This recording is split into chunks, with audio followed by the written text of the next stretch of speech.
They treated us like animals. They worked us to death. We can't live like this anymore. We are Haiti.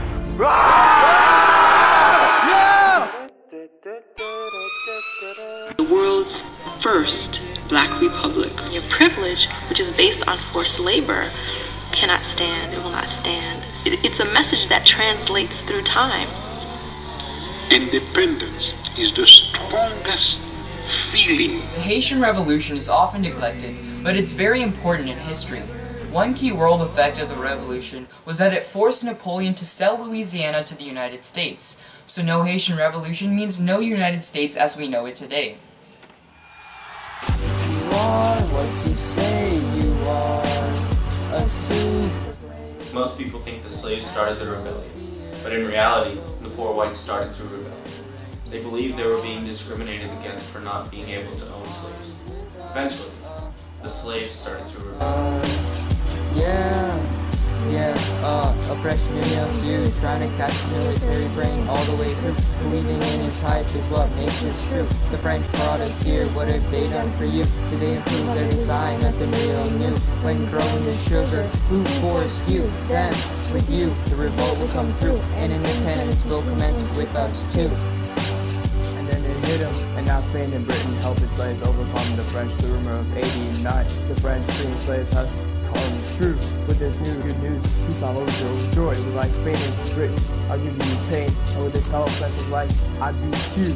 1802, Leclerc's military coup. Weakest women destroyed by guerrilla and disease too. You are what you say you are, a super slave. Then have no fear, the revolution is here, and Toussaint's with us. The French, they brought it down to science. A slave coming from Africa would not last 3 years, the way the system was organized. They had it down to that kind of statistics. They did it very systematically, and it was very successful.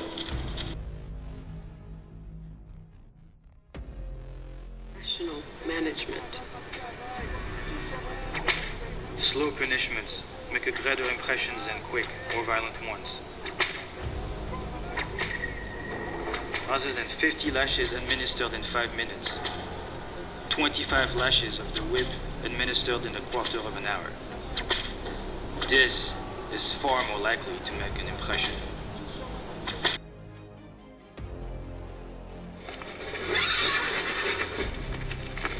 I am Toussaint Louverture.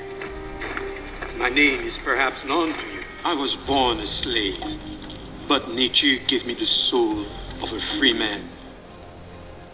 He had businesses, had contacts in the US and elsewhere, bank accounts, managed his affairs pretty well.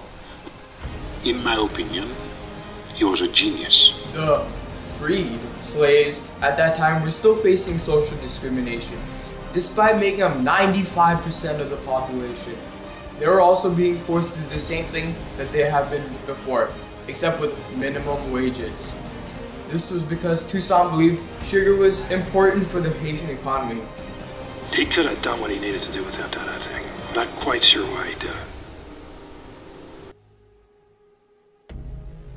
At one point, the French had to make a very important decision. The British came to Haiti to try to conquer the land, and at that point, the slaves were already rebelling against the French. And the French were like, we're not going to win trying to fight the Spanish, the British, and the slaves. So they decided to free the slaves. And this was all before Napoleon gained control over France and tried to reinforce slavery. When Napoleon became the head of France, he wanted France to be more prosperous, and what's the better thing to do that than to reinforce slavery for the production of coffee and sugar, which are highly profitable cash crops. He sent his brother-in-law, General Emile Leclerc, to execute his plan in Haiti. The free slaves dominated the French troops. How, may you ask? With the help of disease, aka yellow fever, and savage-like fighting, aka guerrilla tactic.